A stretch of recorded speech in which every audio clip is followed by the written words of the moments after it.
Welcome to our Freedom from Suffering Now blog. I'm Dr. Steve Grinstead.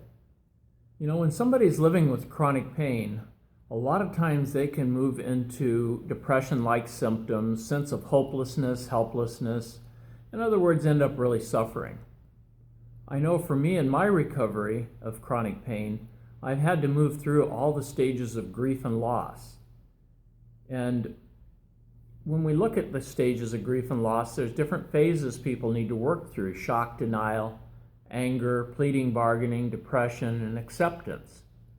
Now, I believe for people living with chronic pain, there needs to be another step besides just acceptance. I see that as moving into surviving.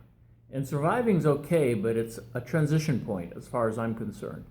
I want to invite people to move from surviving and into thriving, or the last stage of the grieving process, which I will call reintegration.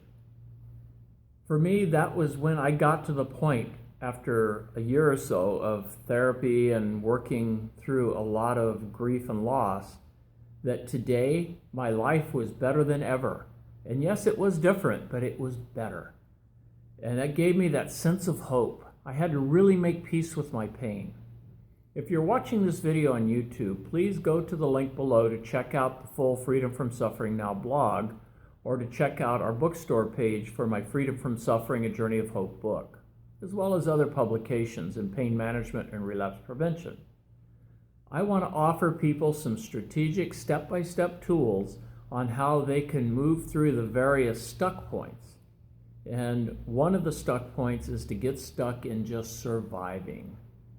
A lot of people, when they're in that stage, they may end up so depressed and upset and hopeless and helpless that they start considering a long-term solution for a short-term problem: suicide.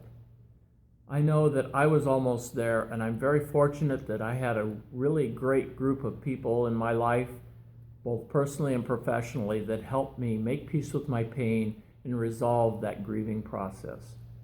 And you can too. So if you or someone you care about is living with chronic pain and suffering, please have them check this out. There is hope. And I believe that freedom from suffering is everyone's right, as well as being their responsibility. Thank you for checking in today, and please check back frequently.